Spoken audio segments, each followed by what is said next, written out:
1995, les phases vont attaquer la cité de Bugarama, au Rwanda. Deuxième guerre du gouvernement rwandais en exil. Première guerre, on mène des opérations au Rwanda. Deuxième guerre, ils vont procéder à un nettoyage ethnique dans un triangle. Masisi, Walikale, Rutshuru. Et l'armée Hutu va trouver les tensions qui existaient entre les communautés. Leurs frères Hutu congolais vont leur expliquer la problématique. Ici, on n'est pas accepté régulièrement les milices congolaises qu'on appelle de manière générique les Maï-Maï, nous attaquent. Les autres disent, ok, nous on amène maintenant du matériel moderne, avec des militaires formés. Les miliciens, ce sont des petits paysans hein, qui sont là avec une machette. Là maintenant, c'est une armée officielle qui est entrée au Congo. Cette guerre-là va opposer maintenant ce qu'on appelle les Hutu Power. Les Hutu rwandais s'allient avec les Hutu congolais pour corriger ce qu'on appelle à l'est les autochtones. Comme ils ont la puissance des feux, ils vont calmer tout le monde. Les Tutsis du Congo qui étaient alliés aux Hutus du Congo dans la première guerre, parce que c'était les rwandophones contre les autochtones.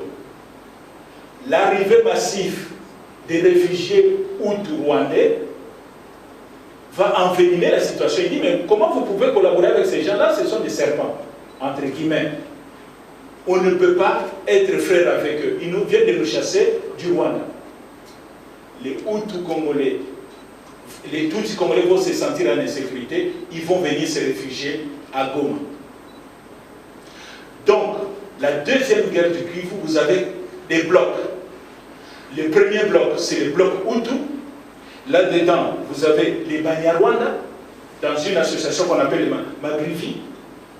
Les Banyarwanda, les Hutus. Hein. Et puis, vous avez les bandes des Hutus, les militaires, les Interahamwe, qui ne veulent pas rester dans les camps des réfugiés, qui sont allés prêter main forte dans les territoires de Masisi, Walikale, à leurs frères congolais. Ça, c'est les blocs Hutu. Vous avez les milices autochtones, les Houndé, les Tembo, les Nande, qu'on appelle de manière générique, je l'ai dit, les Maï-Maï. Et quatrième groupe, c'est quatrième groupe armé dans la région, c'est les FAZ, Forces armées zaïroises, qui sont là, qui tolèrent les exactions des miliciens Hutus venus du Rwanda. Ce qu'il faut savoir aussi, on est en train de parler de l'histoire de notre pays, on doit en parler en toute responsabilité.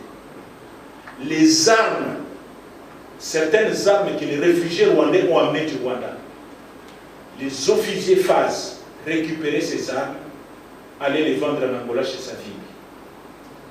Et comment ils copent? Esprit à cop. Conséquence de cette deuxième guerre du Kivu, en Masisi en particulièrement, ça va être l'enfer, les vols, pillages, massacres, représailles. Le bilan de cette deuxième guerre du Kivu, on estime à 30 000 morts en moins de 2 ans. 250 000 réfugiés.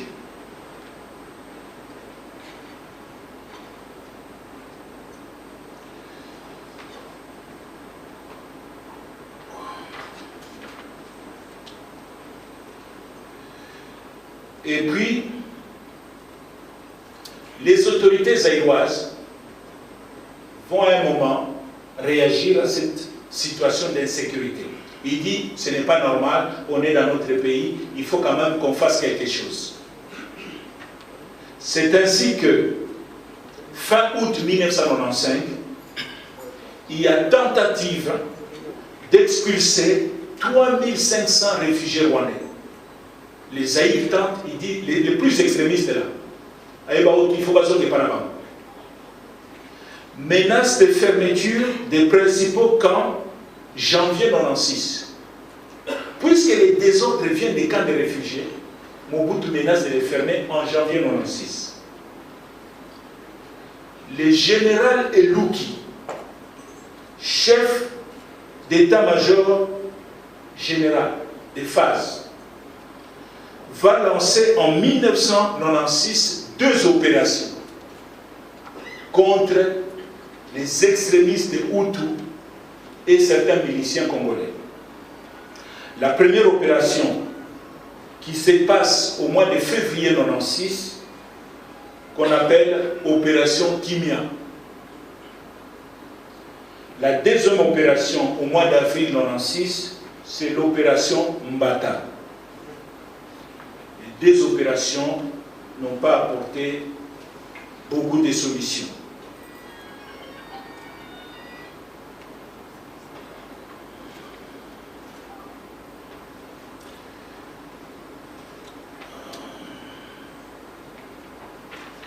Voilà une petite pause, le temps que je me retrouve dans mes papiers. C'est tellement sensible, il faut que je sois précis, n'est-ce pas? Ouais.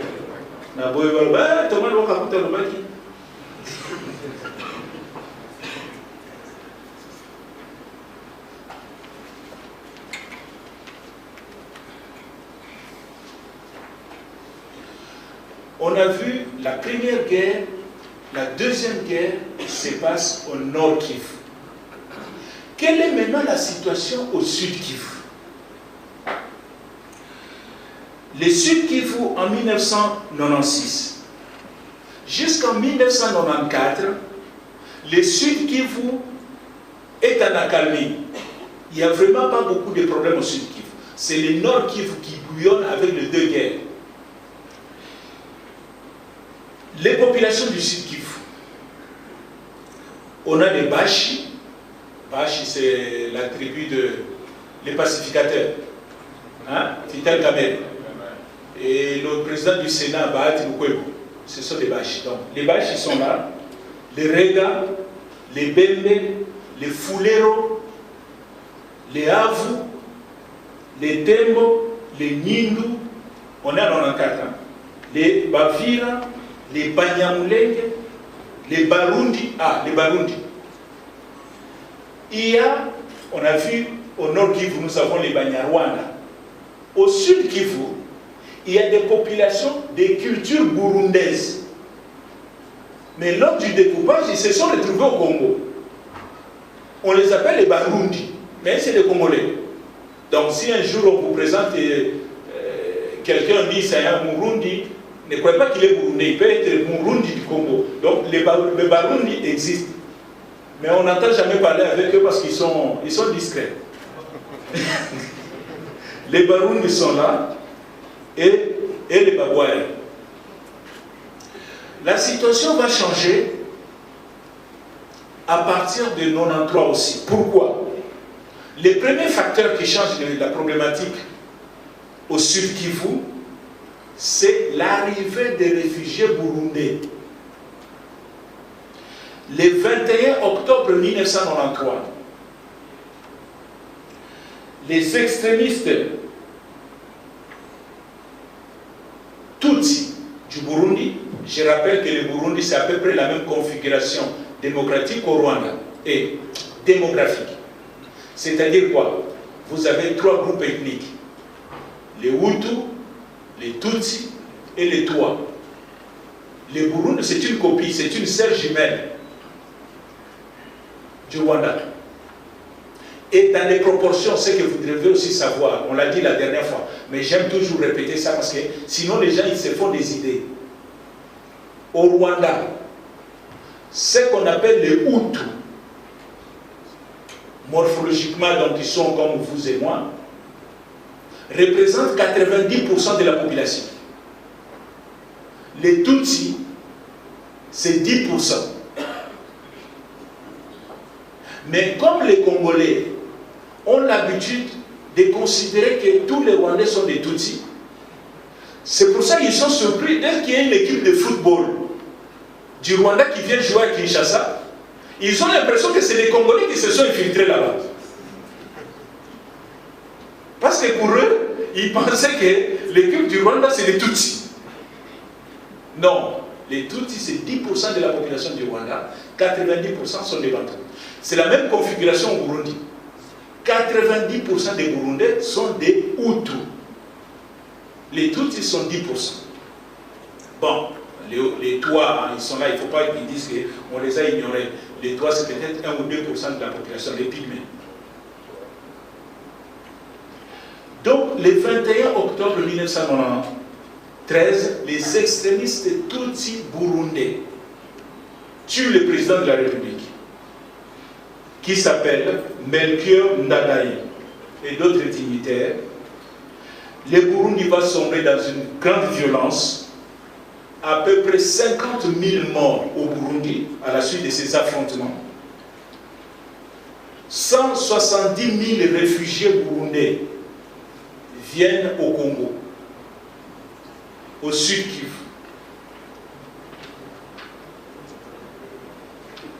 Deuxième facteur, on a vu 170 000 réfugiés burundais viennent au Congo. Deuxième facteur, après les génocides du Rwanda en 1994, les réfugiés rwandais viennent au Congo. Nous avons dit à peu près 780 000 au nord Kivu. Au sud Kivu, 350 000 réfugiés rwandais. Entre le sud Kivu. Ce qui va faire que les réfugiés burundais arrivent, les réfugiés rwandais arrivent au sud Kivu, la problématique sécuritaire change. Et on a un phénomène d'apparition des groupes armés. Ils avaient leur jeunesse du parti. En Kinyarwanda, on les appelait ceux qui travaillent ensemble. Ceux qui travaillent ensemble, en Kinyarwanda, ça se dit Interamwe. Donc voilà, ce sont ces jeunes-là, beaucoup qui ont participé au génocide. Et ils viennent, on les retrouve au Congo avec les ex-FARC. C'est le premier groupe armé. Deuxième groupe armé, c'est l'armée rwandaise, l'APR, qui commence à suivre au sud Kivu les ex-FARC et les Interamwe, qui fait les incursions. Le troisième groupe armé, les réfugiés burundais, quand ils viennent, ils vont créer aussi un mouvement politique avec une branche armée.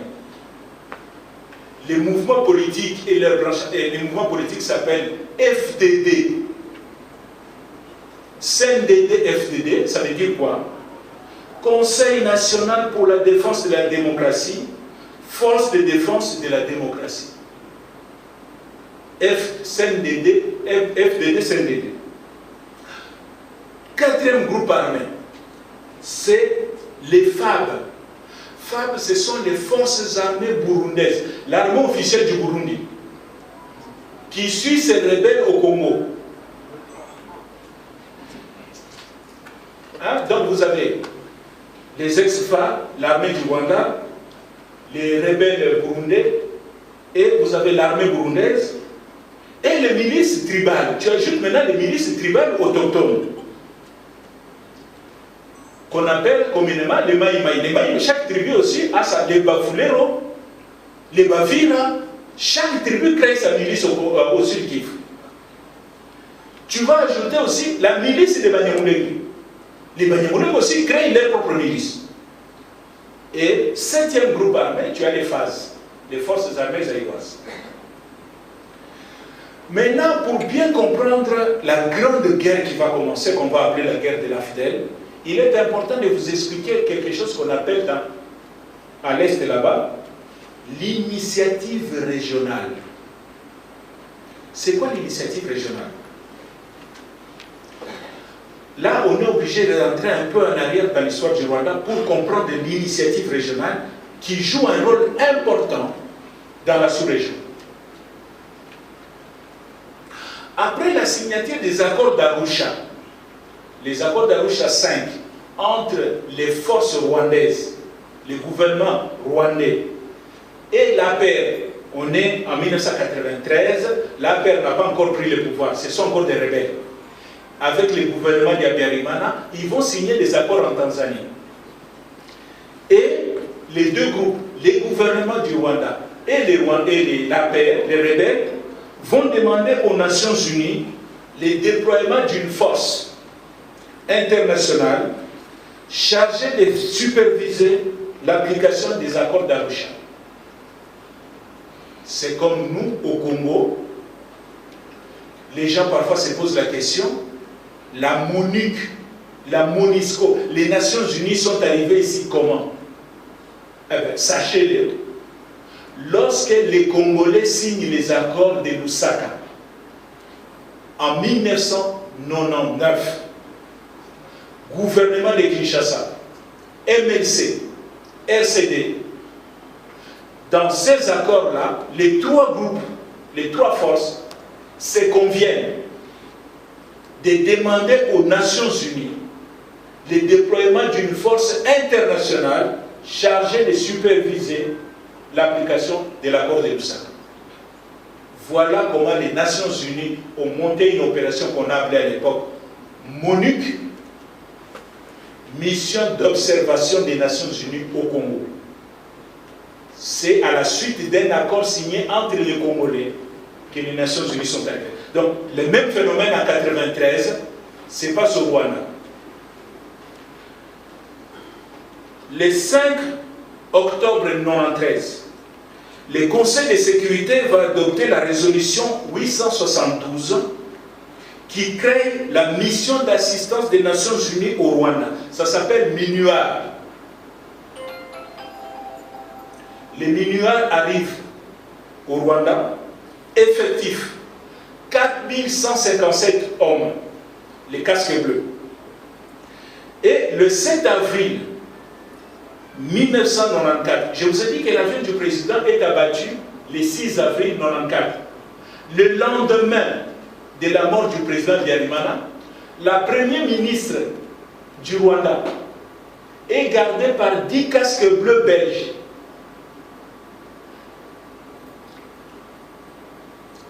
La garde présidentielle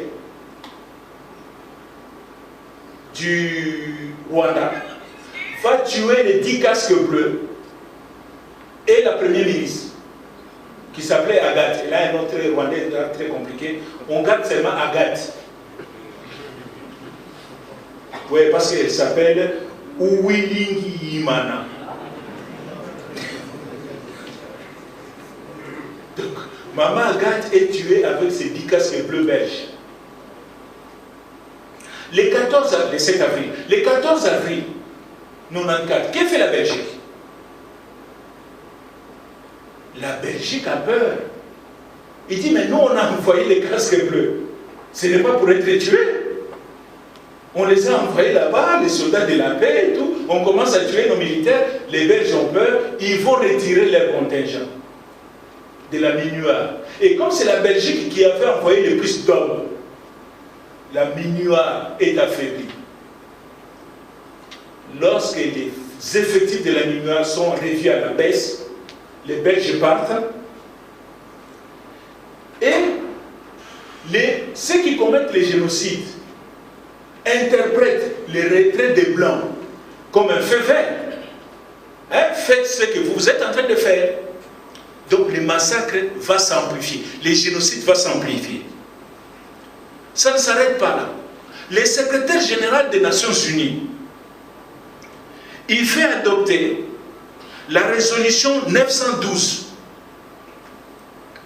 le 21 avril 1994. Cette résolution dit quoi? Les effectifs de la MINUAR, les peu qui sont restés là, on les revoit encore à la baisse. Les Nations Unies dégagent leurs hommes pour laisser seulement 270 casques bleus au Rwanda.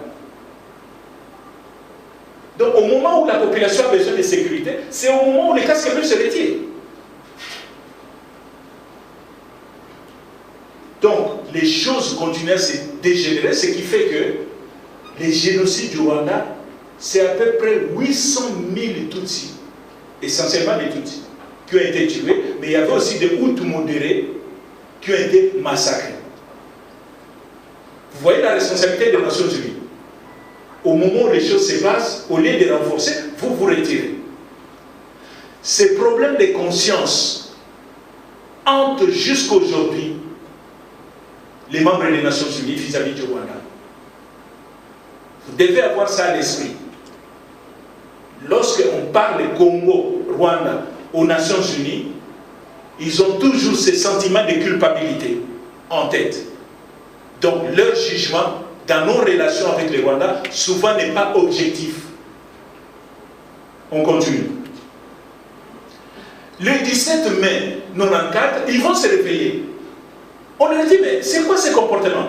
On est en train de tuer les gens. Au lieu de renforcer, vous diminuez encore les effectifs. Ce jour-là, le 17 mai, ils vont décider, par la résolution 918, de renforcer les effectifs. Mais vous savez, les effectifs des Nations Unies, pour les renforcer, il faut mobiliser. Les Nations Unies n'ont pas une armée qui attend quelque part. Ce sont des pays contributeurs, comme on dit. Ça prend du temps. La France va se proposer. Les Français disent, puisque la mobilisation des troupes supplémentaires prendra du temps, est-ce que vous m'autorisez, moi, la France, d'intervenir rapidement? Le Conseil de sécurité va adopter la résolution 929, le 21 juin 1994, qui donne le feu vert à la France. Et la France va monter ce qu'on appelle l'opération turquoise. Et les Français vont intervenir au Rwanda. Mais la force turquoise est basée à Goma. Cette force va intervenir pour les Français. C'est pour mettre un terme au génocide. Pour Kagame et ses hommes, l'armée française est venue pour protéger les génocidaires. Voilà les débats qui ont toujours entre France et Kigali. Et aussi, dans ces rapports-là, la France se comporte parfois comme quelqu'un qui a un sentiment de culpabilité. Sinon, parfois, on ne comprend pas les déclarations, les attitudes des autorités rwandaises que la France accepte.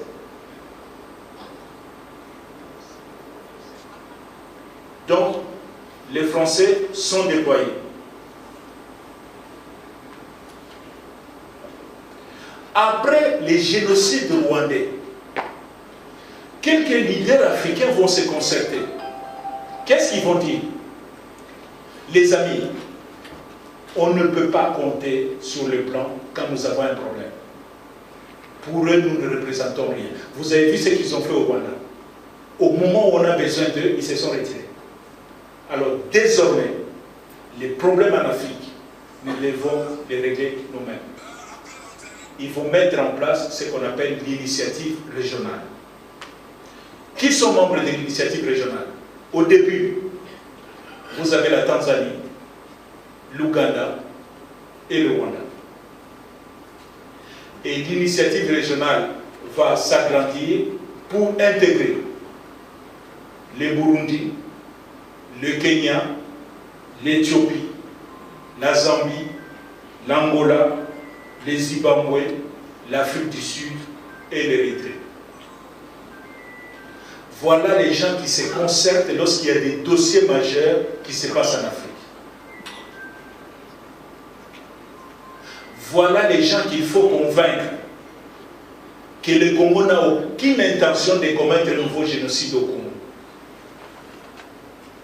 Tant qu'on n'aura pas convaincu ces gens-ci, les membres de l'initiative régionale, ils continuent à appuyer les Rwandais.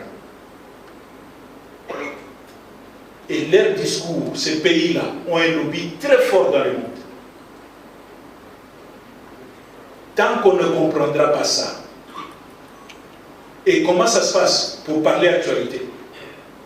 Il suffit que les autorités rwandaises récupèrent une déclaration, nous verrons les conséquences d'une simple déclaration, d'une autorité quelconque.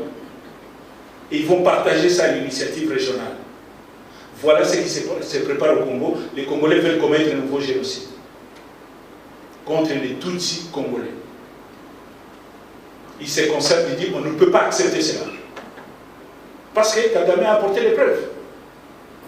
Un irresponsable qui passe à la télé, qui dit n'importe quoi, il récupère ça. Et ils ont le soutien.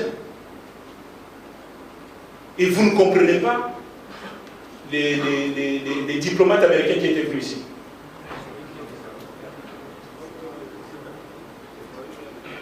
Il a dit, je me souviens de l'interview avec le Sakoué, hein? Oui, est-ce que vous allez condamner? Il dit oui, nous allons examiner cela, mais il faudrait aussi que vous arrêtez d'appuyer les milices, les FDLR. Quel est l'intérêt le président Tshisekedi d'appuyer les FDLR? Je ne sais pas s'il les connaît même. Mais c'est un discours qui passe. L'Américain, il y a des gens qui lui ont dit ça. Que les Congolais soutiennent les génocidaires, donc il faut soutenir le Rwanda. Sinon, ils seront encore massacrés. L'initiative régionale, tant que nos diplomates n'ont pas compris cela, on est encore dans beaucoup de difficultés. On continue dans notre passé, tout est dans notre actualité. Voilà.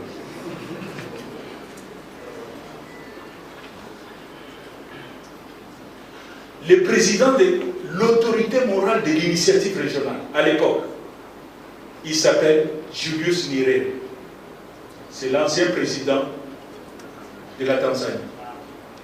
Un homme très respecté. Pourquoi Nyerere est respecté? Était respecté dans la région. Pourquoi il était considéré comme l'autorité morale? Ce que Nyerere disait avait du poids. Parce que Nyerere a chassé Idi Amin de l'Ouganda en 1979. Parce que Nyerere a aidé beaucoup de mouvements de libération quand il était président. Nyerere a aidé la SWAPO. La SWAPO, c'est un mouvement de libération namibien. L'ANC de Mandela. Personnellement, je connais certains généraux sud-africains avec qui j'ai travaillé, qui parlent couramment Swahili. Parce qu'ils ont été formés en Tanzanie. Les MPLA, des cadres de l'MPLA ont été formés en Tanzanie. La ZANU, de Mugabe, Zimbabwe, les Frelimo, Mozambique. Donc tous ces gens-là avaient de la déférence pour Nyerere. Aujourd'hui, il faut chercher qui est le boss, l'autorité morale de l'initiative régionale. C'est avec lui qu'il faut parler. Ce sont ces gens-là qu'il faut convaincre. Si vous voulez que les Américains changent de position. Si vous voulez que les Français changent de position. Si vous voulez même que l'Angola change de position, il faut parler avec les membres de l'initiative régionale. Donc, on revient maintenant au Sud Kivu avec tous ces groupes armés. La tension monte, on est en 94. Je vous ai cité le nombre de groupes armés dans le Sud Kivu. Mais au mois d'août 1996, la tension monte à la suite du retour des combattants Banyamulenge, anciens de l'APR. Ce que je n'ai pas dit peut-être tout à l'heure, pendant la guerre de l'APR, 92, 93, 94, il y a eu un recrutement au Congo.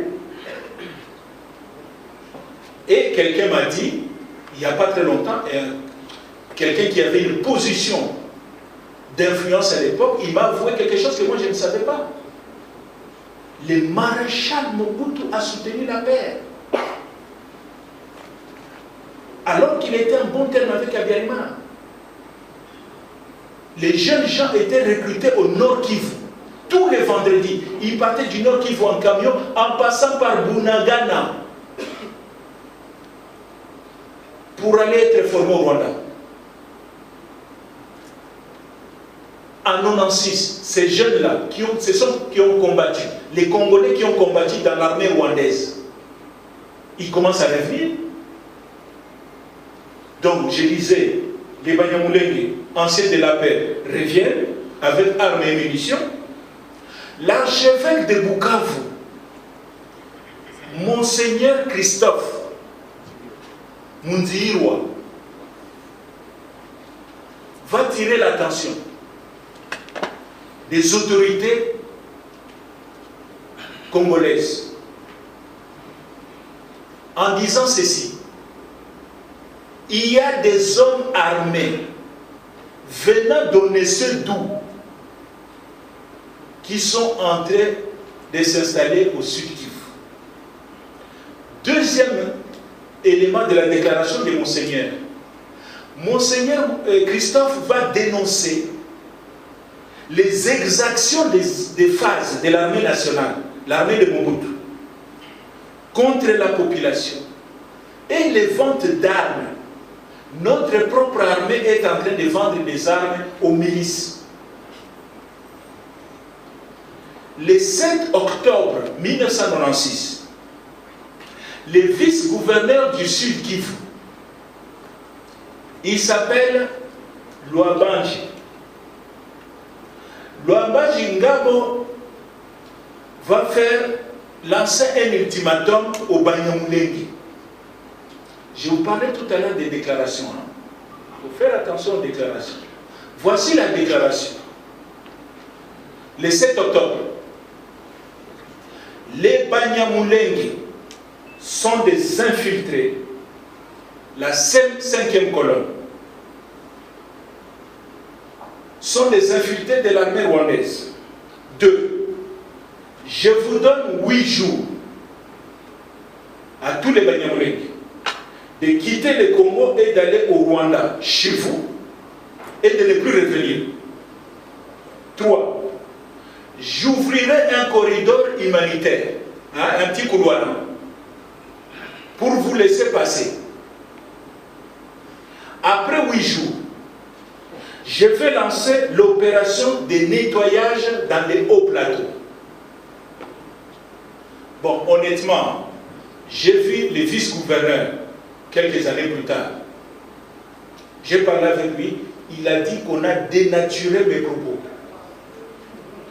Mais en tout cas, c'est ce qui a été relayé partout. Il dit non, je n'ai pas vraiment voulu dire ça. C'était tellement fort que le Premier ministre, Kengo Wadodo, va le suspendre. Mais le mal est fait. Il fait cette déclaration le 7 octobre 1997. Le 10 octobre, le président du Rwanda, à l'époque, ce n'est pas Kagame, c'est Pasteur Bizimungu. Bizimungu va tenir un meeting à Tiangungu. Tiangungu, c'est vraiment la ville à côté de Bukavu, au Rwanda. Qu'est-ce que Bizimungu va dire? Bizimungu dit ceci: je demande aux Banyamulenge de rester au Congo, qui est leur pays, pour donner une leçon d'histoire à ceux qui veulent les chasser du Congo. 2. Le Rwanda est un pays hospitalier. Le seul Banyamulenge que nous allons accueillir ici sont les personnes âgées et les enfants. Les jeunes Banyamulenge doivent rester au Congo pour corriger ceux qui veulent les chasser du Congo. Et vous devez vous battre pour votre pays. Voilà la déclaration du pasteur Bizimungu en réaction à la déclaration du vice-gouverneur. Les 12 et le 13 octobre 1996, les Banyamulenge, en réalité, maintenant on a plus d'informations. Dans ces groupes-là, il y avait la moitié des Banyamulenge et la moitié des militaires rwandais. Qu'on a gonflé les effectifs. en leur disant vous avez tous la même physionomie, ça va congolais. Donc, on dit que mais il n'y avait pas que les Banyamulenge, il y avait aussi des Congolais. Donc, les Banyamulenge attaquent le camp de réfugiés rwandais de Rumingu, près d'Uvira, et dispersent les réfugiés. On sait que l'opération, l'intention du Rwanda au départ, c'est venir disperser les camps de réfugiés qui sont devenus des sanctuaires. Hein, on se comprend? Les gens qui menaient des opérations au Rwanda, ils venaient se cacher dans les camps. Le Rwanda maintenant monte une opération de police, il faut qu'on parte à Kawan. Et on confie la mission aux Banyamulenge. Mais les Banyamulenge, les effectifs, le Rwanda renforce les effectifs. Comme vous avez aussi la même théorie. Donc, cette nuit-là, ils dispersent les camps de réfugiés. Les 18, ça c'était le 13 octobre. Le 18 octobre, l'AFDEL est créée à Lemera. L'AFDEL, c'est quoi? C'est l'association des 4 mouvements. Vous avez le premier mouvement, le PRP de Laurent Désiré Kabila. Le deuxième mouvement, qui est Laurent Désiré Kabila? Très rapidement. Laurent Désiré Kabila, lorsque Moïse Tchombe fait sa sécession, Tchombe, le 11 juillet, il décide de quitter le Congo, à Kati-Katanga. Ça ne nous concerne plus. Il y a un groupe de Katangais qui sont contre l'idée de Tchombe, parce que Tchombe est géré par les Belges. Il y avait une forte colonie belge au Katanga. Ces blancs-là ne veulent pas partir. Ils demandent à Tchombe, écoute, tu découpes, comme ça on fait un pays. Et c'est comme ça que Tchombe dit que moi je quitte. Mais les Katangais, un groupe de Katangais qu'on appelle les Balubakat, des Janssen Seng, les Baluba du Katanga, qui sont différents des Baluba du Kassai, donc les Balubakat font une déclaration que nous on est contre la sécession, on ne veut pas quitter le Congo. Le président de la Ligue des jeunes des Balubakat se lance dans une rébellion contre Tchombe. Et le président de la Ligue des jeunes des Balubakat a 19 ans, en 1960, il s'appelle Laurent Désiré Kabila. Donc, c'est ce petit-là qui a grandi, quoi, qui réapparaît en 96 dans le parti politique membre fondateur de la FDEL. Vous avez le CNRD de André Kissas Ngannou. D'où vient Kissas? Kissas, lors de la rébellion de 64 à l'Est, le commandant en chef des rebelles s'appelle le général François et Nicolas Olenga. Et lorsque Nicolas Olenga est en train de faire la guerre là-bas, il a ses 2 neveux qu'il a formés à Lokandola et qui sont devenus escortes, comme on dit, hein, les gardes de la prochaine. 2 jeunes. L'un, et lorsque la rébellion Makambo Bebi dans 64, hein, ils sont obligés de fuir. Nicolas Olenga va fuir en Ouganda avec ses 2 neveux. L'un s'appelle François Olenga, qui deviendra le grand général Yahé FARDC, et l'autre s'appelle André Kissas Ngannou. Donc voilà comment Kissas Ngannou réapparaît dans 96. Le troisième mouvement s'appelle ADP, de Deogratias Bouguera, un ancien étudiant de l'IBTP, un architecte, hein, il a étudié ici à l'IBTP. Il y a un mouvement à Koti. Et le 4e mouvement, MRLZ, de Anselme Massassou. Qui est Massassou? Je vous ai dit que les jeunes Congolais sont allés se battre dans la guerre de libération du Rwanda, dans la paix. Eh bien, Massassou, c'est un chi, un mouche. Les jeunes Bachi qui sont allés se battre la guerre du Rwanda, à côté de Kagame. Donc, Anselme Massassou s'était battu là-bas. Et lorsque la paix est en train de se faire, Massassou revient il crée son mouvement et il devient membre fondateur de la FDEL.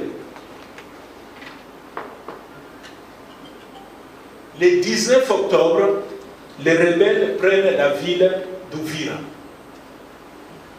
Le chef d'état-major général de phase, le général de Louki toujours, il déclare après la chute d'Uvira Il dit la Chine d'Uvira est une ingérence du Rwanda. Comme aujourd'hui on déclare avec les M23. Et Luc a déjà déclaré ça en 96. Ah oui, c'est le Rwanda. Ces gens-là viennent d'où? En réalité, c'est le Rwanda qui se cache derrière. Et on va déclarer le Sud Kivu dans son entièreté en état de guerre. Donc l'état de guerre est déclaré au Sud Kivu. Le 26 octobre 1996, président Mobutu et le gouvernement de Kinshasa vont nommer 2 gouverneurs militaires. Comme maintenant la situation est là, il faut que les civils se reposent, on va nommer maintenant les gouverneurs militaires, comme actuellement. Qui sont les 2 gouverneurs militaires? Le premier s'appelle le général Ngwala Panzo. Il est nommé gouverneur du Nord Kivu. Le deuxième, général Michel Elesse, pour le Sud Kivu. Le général Elesse, il est nommé le 26. Le 28 octobre, il arrive à Bukavu. Lorsqu'il arrive à Bukavu le 28 octobre, le 29 octobre, il fait la remise de reprise avec le gouverneur sortant qui s'appelait Pasteur Kiambwa Walumona. Les civils, là, ils font la remise. Le 29, suivez-moi bien. Ils font la remise de reprise. Les nouveaux gouverneurs vont à la résidence du gouverneur. Bon, le temps de s'installer et tout, de prendre un verre d'eau, on vient lui signaler, mais papa gouverneur, papa général. Mais Bukavu vient de tomber, les rebelles sont déjà entrés. Mon grand frère, Elesse n'avait plus le choix que de fuir. Donc, il a été gouverneur du Sud pendant quelques heures.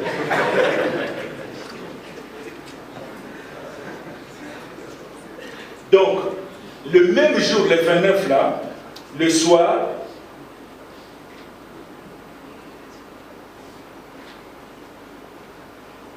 Monseigneur, qu'on a vu tout à l'heure, l'archevêque de Bukavu, Monseigneur Christophe Munzihirwa, tombe dans une embuscade, il est tué, avec quelques bonnes sœurs qui l'accompagnent. Donc, Bukavu tombe, c'est la plus grande ville maintenant que les rebelles ont. Il est temps pour nous d'évaluer un peu les rapports de force, puisque vraiment la guerre commence maintenant. Qui sont les forces en présence? Ce qu'on peut appeler les camps des loyalistes, côté Mobutu. Vous avez les phases. Les phases en 1996 est une armée composée de 50 000 hommes. Je vous ai dit aujourd'hui, les FRDC c'est 151 000, donc 3 fois plus. Maréchal avait 50 000 hommes. Dans les 50 000 hommes, il y a 15 000 DSP, division spéciale présidentielle. 15 000. Il y a 3 000 SARM, ça fait 18 000.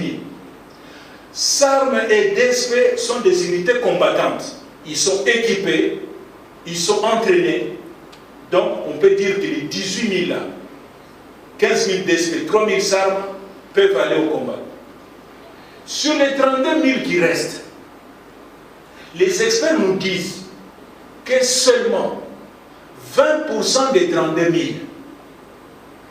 sont combatifs.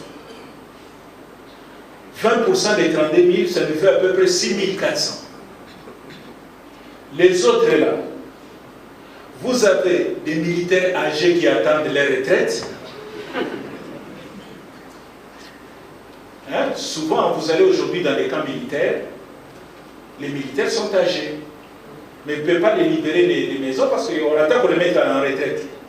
Les jeunes maintenant qui sont combatifs, ils n'ont pas de place dans les camps, ils sont obligés de louer à la cité. Vous voyez un peu. Deuxième difficulté de phase, la logistique. Il n'y a pas de véhicule de transport de troupes, pas d'armes, pas de munitions. Quelles sont les armes que Mobutu a en 1996? Des stocks, les restes des stocks que les Chinois, les Coréens et les Français avaient laissé lors de leur formation. Et la situation est tellement difficile dans l'armée que les militaires n'arrêtent pas de racketter la population.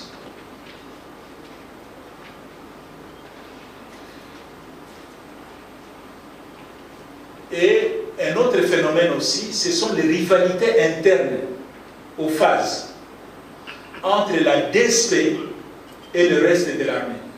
Les autres militaires considèrent que les militaires de DSP sont plus chouchoutés que les restes, eux qui sont abandonnés. Il y aura un phénomène, lorsque la guerre va commencer, les autres militaires vont se dire Tokeloku fait la bango pona.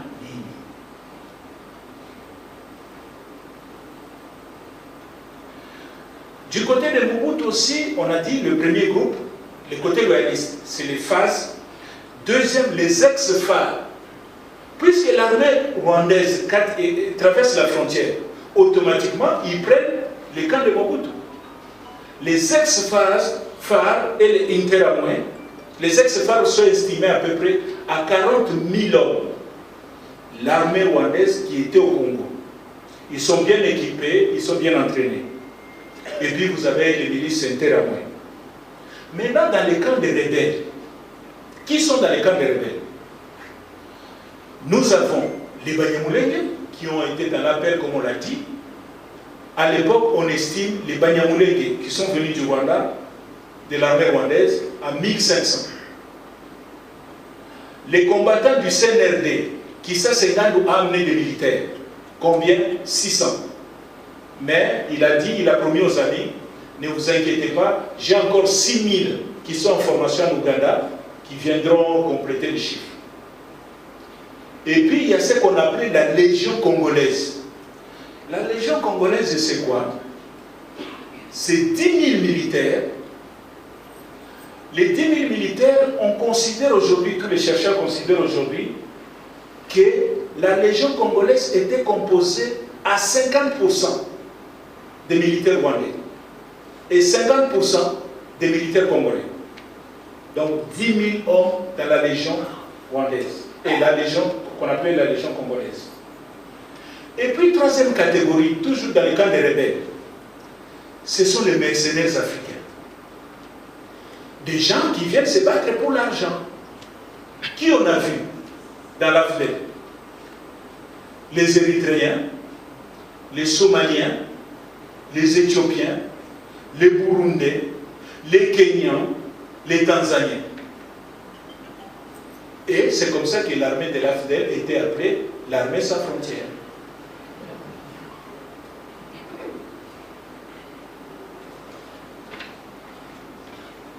On a aussi, dans les camps des rebelles, les Ougandais.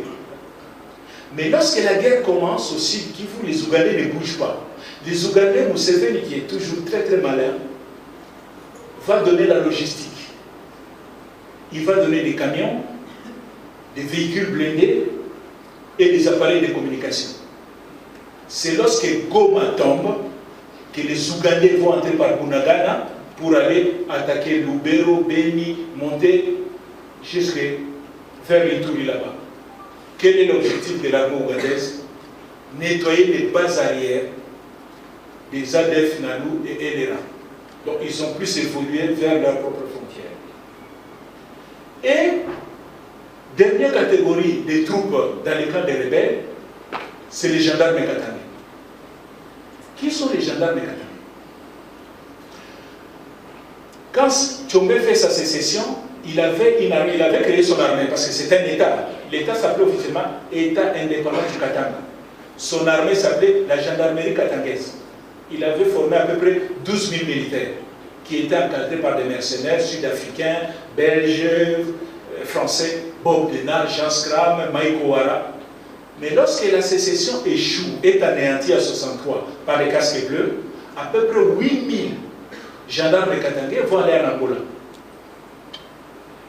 Et en Angola, là-bas, les Angolais, les Portugais vont les prendre, ils vont aider la colonie à sécuriser les territoires. Ils sont restés longtemps là-bas. Et un ancien commissaire de police de Kolwezi. Qui va fuir en 68, il y avait les tracasseries de Mantikala. Hein, on reviendra notre jour sur Mantikala. Mantikala qui a maltraité les Katangais. Un ancien commissaire de police aussi est allé se réfugier en Angola. Et là-bas, il va suivre une formation militaire, il deviendra un grand général sous le nom de Nathanaël Mbumba. Nathanaël Mbumba. Donc, et les commandants des gendarmes katangais, ils vont se battre en Angola, on verra ça un autre jour, et ils ont aidé, ils ont protégé Luanda contre l'agression zaïroise à l'époque. Mobutu a attaqué l'Angola, et ce sont les gendarmes katangais qui ont défendu le régime. Donc, lorsque maintenant les Angolais, Afdel, Mouzé, entrent dans la danse, il sait que les gendarmes katangais sont en Angola. Il les appelle au secours. Les Angolais hésitent. Ils disent, mais qu'est-ce que nous, on va aller faire dans cette guerre alors que le Rwanda est en train de faire une opération de police, hein, nettoyer les camps des réfugiés. Mouzé va convaincre les Angolais que non, il ne s'agit pas seulement de nettoyer les frontières ici. Moi, je vais aller jusqu'à Kinshasa chercher l'autre. Comme les Angolais, les Dos Santos, ont toujours une dent contre le maréchal. Il dit, ok, si tu as l'intention d'arriver jusqu'à Kinshasa, nous on t'accompagne. La façon de t'accompagner, on t'envoie les gendarmes katangais. Et c'est comme ça que les gendarmes katangais vont atterrir à Bukavu, à Goma, et ils vont beaucoup contribuer dans la guerre de l'AFDEL, même si aujourd'hui les gens ont l'impression que la guerre de l'AFDEL, c'est les Rwandais, non. L'appui militaire de l'Angola a été déterminante dans cette guerre-là. Nous verrons ça un autre jour. Maintenant, la guerre commence, on va aller vite, la chute de vie. Il faut qu'on arrête maintenant. Le 31 octobre 1996, la ville de Goma tombe. Ah, ici, il est important d'expliquer un peu un différend qu'il va y avoir à la chute de Goma entre deux leaders congolais. Entre Kissa Sengadou et Laurent Désiré Kabila. Quel est le débat? Kissa se va voir Laurent Désiré Kabila et lui dit, écoute, camarade, je viens de me rendre compte d'une chose. Nos alliés ici, les Rwandais, les Ougandais, sont des voleurs. Il dit, comment ça? Oui, ce sont des voleurs. La population de Goma est au courant. Comment les militaires rwandais pillaient les véhicules? À Goma, ils prenaient les choses, ils traversaient avec la frontière. En Ituri, les Ougandais ont trouvé des lingots d'or à Kilomoto. Ils ont pris, qui ça s'est dit, mais vous, est-ce que vous allez... Non, butin de guerre. Il dit non, entre alliés, il n'y a pas de butin de guerre.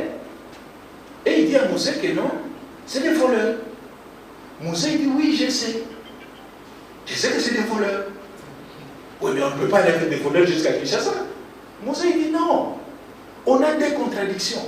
Hein? Dans la guerre révolutionnaire, on a 700 ans. Lorsque vous avez deux contradictions, vous devez les classer. Quelle est la contradiction principale et quelle est la contradiction secondaire? Et lorsque vous les avez classées, il faut s'attaquer d'abord à la contradiction principale. Lorsque vous aurez résolu cette contradiction principale, vous allez passer maintenant à la contradiction secondaire qui devient principale. Mobutu rappelle ça à Kisasi. Il dit, écoute, quelle est notre contradiction principale aujourd'hui? C'est le régime de Mobutu. Ces gens-là, oui, ce sont des voleurs. Mais on a besoin d'eux. Parce qu'ils nous apportent la diplomatie. Et à l'époque, on le sait très bien. Hein, tous les pays, les Américains, l'Afrique du Sud, même si l'Afrique du Sud faisait semblant, en essayant de jouer les neutres, mais on savait que l'Afrique du Sud soutenait cette opération. Donc, ils nous apportent la diplomatie, ils apportent leur armée, et leur carnet d'adresse, ils ont des bons carnets d'adresse aux États-Unis. Sans eux, on ne peut pas arriver à Kinshasa. Arrivons d'abord à Kinshasa et on va s'occuper d'eux. Ça, c'est Laurent Désiré Kabila. Kissa Sengadou, très impulsif, lui, il pense que non, il faut régler les problèmes maintenant.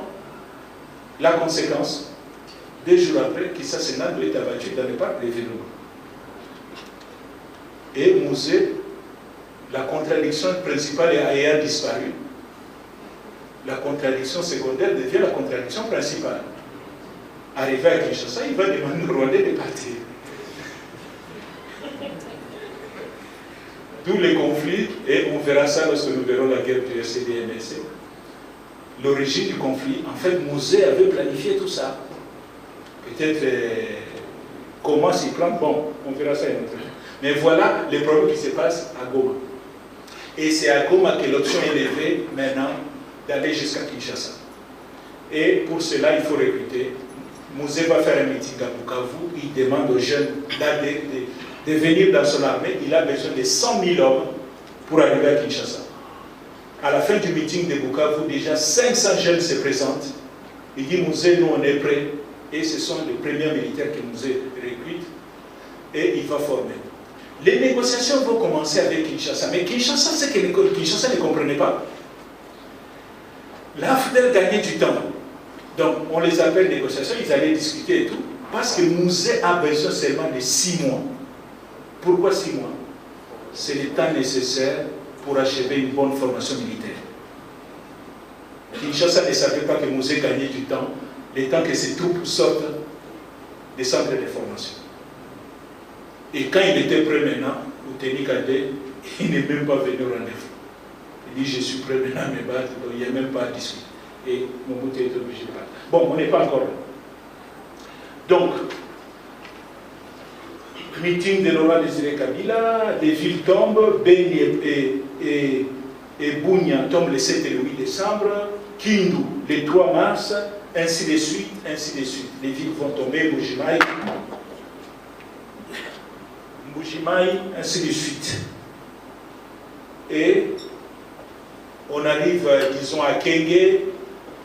Kenge, la DSP, considère maintenant qu'on ne peut plus continuer à reculer. Ce qui va aussi ça, l'AFDEL est bloqué à Kenge. L'AFDEL a perdu beaucoup de militaires à Kenge. Qu'est-ce qu'il faut faire? Et on apprend que la DSP, et c'est vrai, la DSP tient, bon, ils sont décidés parce que la DSP décide de se battre, mais il y a un autre élément.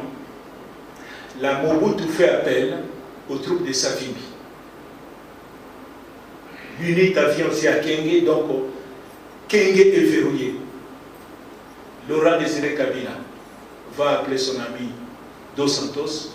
Il dit, je suis bloqué à Kenge, si tu peux me donner un coup de pouce. Là, ce n'est plus les gendarmes katangais, c'est l'armée angolaise elle-même qui va venir. Les Angolais viennent de déverrouiller Kenge et Savimbi se rend compte qu'il y a des gens dans les camps de Mobutu qui donnent des informations au camp rebelle. Comment il le sait? La précision des tirs, là où il a mis ses ordres de Staline. Donc quelqu'un a dû renseigner. Parce que les rebelles, quand ils commencent à réagir, mais ça tombe juste. Ah mais non, tout le monde va sortir sa position.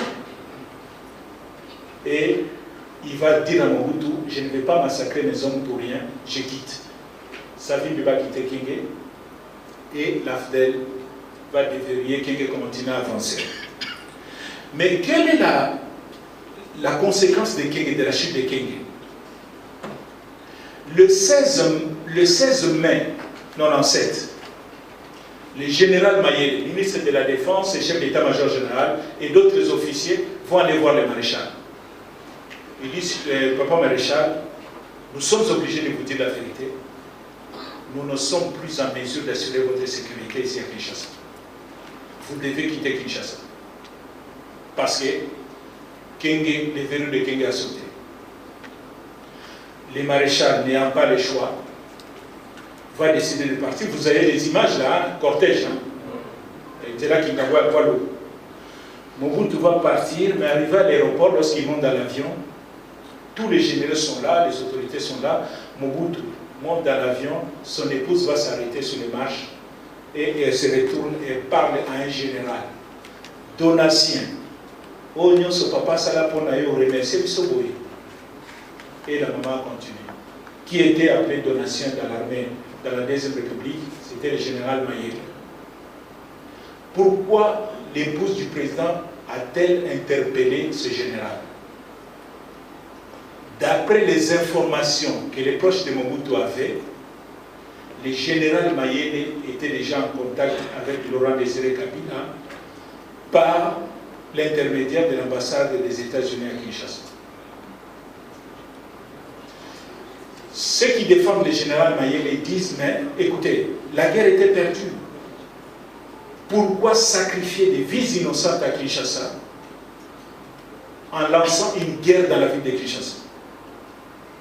Donc, ceux qui considèrent le général Mayele comme un héros, on dit qu'il a protégé les Kinois. Parce que s'il y avait la guerre dans la ville de Kinshasa, il allait y avoir des milliers de morts. Ceux qui considèrent le général Mayele comme un traître considèrent qu'il a trahi le maréchal en entrant en contact avec Mouzé. Mais les autres me disent aussi, Mouzé aussi avait un plan en tête. Puisqu'il n'est pas sûr des amis avec qui il vient. Le plan de Mouzé était qu'on arrive à Kinshasa. Le grand général qui est là-bas, qui est patriote nationaliste, c'est Mayele. Je récupère Mayele, chef d'état-major général de mon armée, pour changer les ballons de face. Mais l'homme propose ce qui fait que le soir-là, le général Mayele apprend qu'il y a des désordres dans Kanchachi, comme il veut que tout se passe.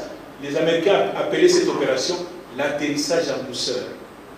Comme Mayele souhaitait que tout se passe bien, il va cette nuit-là, la nuit du 16 au 17, au Kanchachi. Causerie morale. Et le militaire vient, il dit voilà, je suis passé dans l'autre camp, c'est la débandade, ici vous êtes disciplinés, c'est très bien, restez, attendez les messages des nouvelles autorités. Nous sommes des militaires, nous sommes au service de l'État, nous sommes au service de la République, de la DSP qui dit mon général, il faut que les Hollandais va monter. Et un adjudant va venir derrière dans la confusion, tirer une balle dans la tête du général Mayele et le général Mayele s'est tué cette nuit. Et on dit que Kongolo Mobutu, Saddam Hussein, a tué le général Mayele, c'est faux. Tous les témoignages que j'ai, Kongolo n'était pas sur les lieux de l'assassinat du général Mayele. Donc voilà comment le général Mayele va mourir. Et on voit un peu comment, là où Mobutu est parti, et puis on va atterrir. Les maréchals, je vous ai dit, le 16, il part à Guadeloupe. Le 17, son fils, Saddam Hussein, est le dernier à être resté à Kinshasa. Le 17 au matin, là, le 16, quand Mouzé apprend que Mobutu a quitté Kinshasa, Mouzé convoque un point de presse. Ah, Mouzé, à l'hôtel Caravi. Les gens arrivent, point de presse, et puis Mouzé prend la parole à la surprise de ses camarades, même de ses alliés. Mouzé se proclame chef de l'État.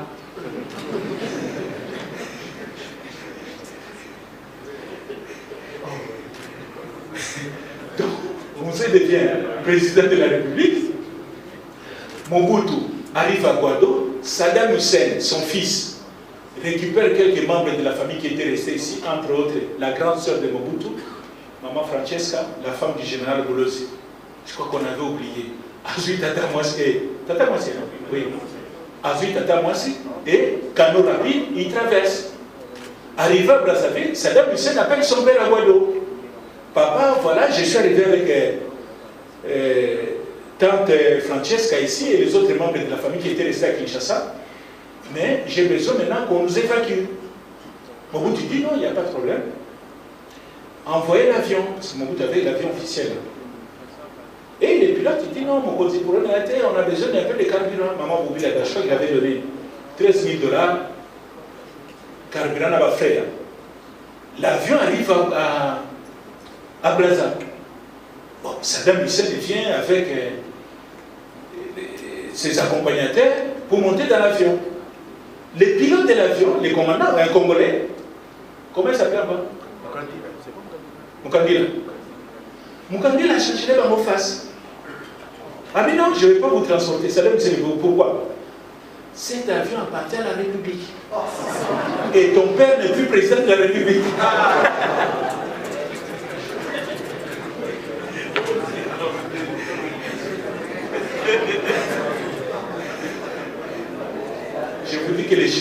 gens changent vite.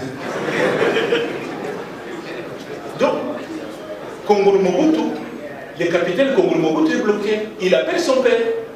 Il dit, papa, on a compris le thème, quand il a changé, sauf à ça. On ne peut plus bouger. Maréchal était obligé d'appeler son ami Yadema. Et c'est Yadema qui va envoyer un autre avion qui va récupérer son fils et sa famille pour les amener à Lomé. Maintenant, le maréchal est à Guadeloupe. Et ces hommes, le capitaine Ngani, il dit, bon, on est avec les chefs ici, je dois quand même patrouiller un peu, savoir la situation. Et il va vers Guadeloupe, vers Mobile, la route de Mobile. Et là, il croise les militaires de la DSP, en colère, qui sont en train de revenir vers Guadeloupe, en disant que si la nana maréchal, quel est le problème? Il dit non, c'est lui qui a entêté Nzimbi. Nzimbi est le cousin de Mobutu. Nzimbi était le patron de la DSP. Lorsque le maréchal décolle à Djibi, les 16 ans, Nzimbi était là. Lorsque le maréchal décolle, au retour, les généraux Nzimbi, il revient mais il ne rentre plus au camp. Brazza Balanoko. Donc lorsqu'il commande au Motorola, vous voyez, parce que mon compte sa tête. Mon compte est déjà de l'autre côté. Et l'information arrive chez les troupes. Donc très énervé, il dit voilà, c'est lui qui a encouragé les bêtises de Nzimbi, tout ce que Nzimbi faisait, il couvrait, donc Bissot aussi la naïe, donc en colère. Ngani a l'information, il rentre maintenant pour venir avertir le maréchal. Mais lorsque vous quittez Guadeloupe pour aller vers Kawele, au milieu, vous avez l'aéroport de Guadeloupe. Et lorsqu'il arrive devant l'aéroport, il attend le bruit d'un gros avion militaire de formation. Il dit, mais je rentre quand même, la nuit là, je rentre quand même pour voir ce qui se passe. Et puis là, il trouve un gros avion russe, un Ilyushin, qui est en train de faire le taxi. Il prend sa jeep, il entre sur la piste, il bloque l'Ilyushin. Bon, il demande au pilote descend de l'avion, qu'est-ce qui se passe? Il dit, oui, vous c'est qui? Il dit, non, nous on nous a envoyé, on est venu chercher le matériel de Savimbi.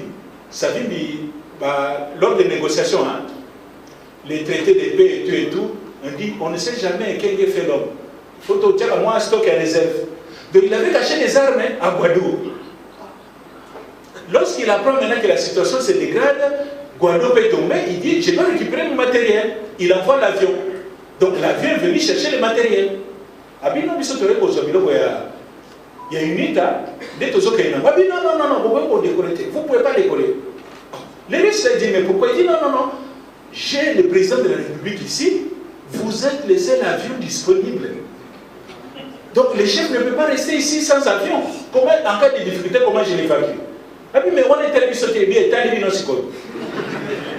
et là, petit Naïmo va arriver à charger déjà mon document. Quand tu cherches mon document, même Paris va comprendre. Que ma campagne est sérieux.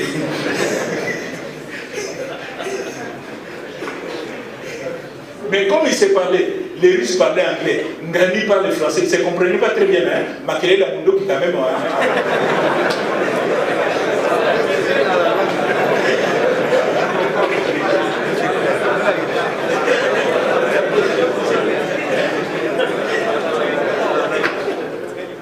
Donc, Ngani est rentré à Kawele, il arrive à Kawele, il va voir le maréchal. Il dit, monsieur le président, la situation est difficile. Il dit quoi? La DSP est en train de venir vous tuer. Bon, il dit, mais moi je suis un militaire, je ne bouge pas. S'ils veulent me tuer, qu'ils viennent ici, on va se battre. Ah mais, papa maréchal, c'est un général. Ou bien que général Botobunda, il faut Mandouki. Tout ça, Mandouki était. Ah mais bon, stock il y a Mandef. Il appelait sa vie Mandef. Ah mais bon, Mandouki a Mandef. Ah, gagné. Tellement copé comme qui partout. Le maréchal a oublié qu'il partit à stock à Mandef, Bateka qui a déjà na Togo.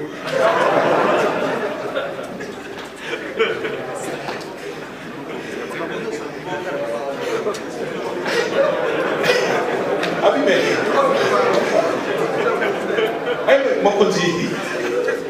Mon de Fekina Togo déjà.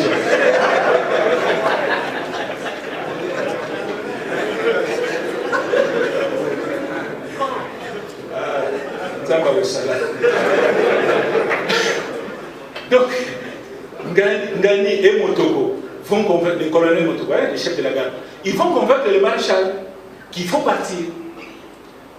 Maintenant, il y a un problème, c'est Maman Bobila Daba.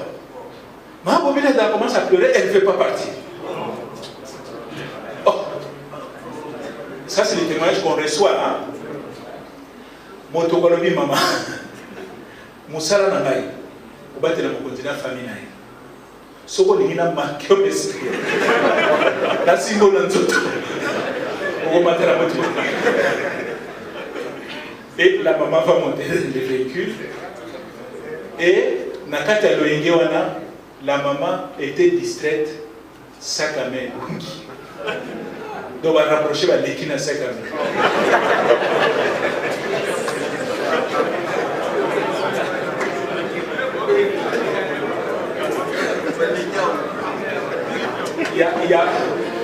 Il y avait certainement de l'argent, mais ce n'était pas ce le plus important. Le plus important, c'était les passeports du maréchal na visa France. Donc, Tekuna, et c'est comme ça qu'on les amène, Baye, ils entrent avec Nzanga Mobutu était là. Ils montent. Maintenant, l'Iluchine, c'est un cargo. Un cargo, il n'y a pas de siège. Hein? Cargo, même en marchandise. Il n'y a pas de siège. Maréchal est très affaibli. Qui t'es comment on fait? Inspiration. Beaucoup de ça à Mercedes Nakati. Maréchal a voyagé assis dans sa voiture. Dans l'avion cargo. Maintenant, lorsque les maréchals montent dans le cargo, les troupes de la DSP, au Bandekoya, ils arrivent à l'entrée de l'aéroport. Comment ça m'a créé le coup? Ben, c'est son maréchal à côté. Ngani va sortir, leur parler. Oui, le maréchal à côté, le gars qui m'a dit comme ça. Ah ben non. On les a repris stratégiques. Mais Bino, vous avez un militaire, maréchal, a un souci. Là, votre souci. Je viens de la résidence. Il a laissé à votre commandant prime de guerre Nabino. Ngani dit je suis croyant, je suis chrétien, mais ce jour-là j'ai été obligé de mentir. Abi, il a laissé beaucoup d'argent là-bas pour nous motiver Bino, tout reprendre les bitons. Les militaires congolais, vous voyez bien, moi, qui m'ont malade.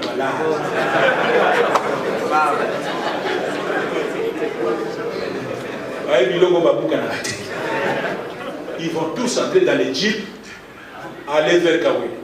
Et l'avion va prendre le temps de commencer à décoller. Mais il y a toujours un petit malin là qui ne croit pas à l'histoire.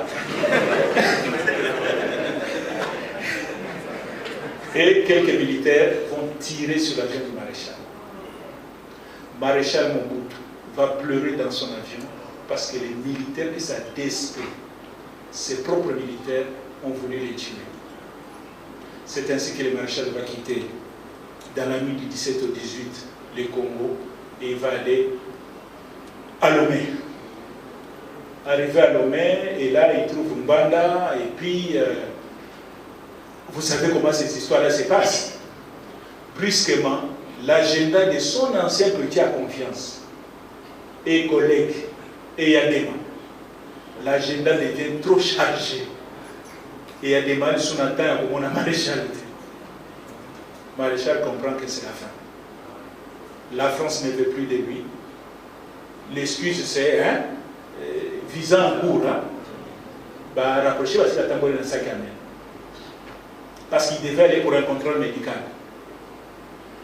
Les autres pays ne veulent plus de lui. Le seul ami qui a accepté, c'est le roi du Maroc. Il dit non, c'est un ami, je connais depuis longtemps. Donc, va quitter Lomé pour aller à Rabat. Et au mois d'août, septembre. Quelle date? Septembre. Le 7 septembre 1997, la nouvelle nous arrive. Joseph Désiré Mobutu.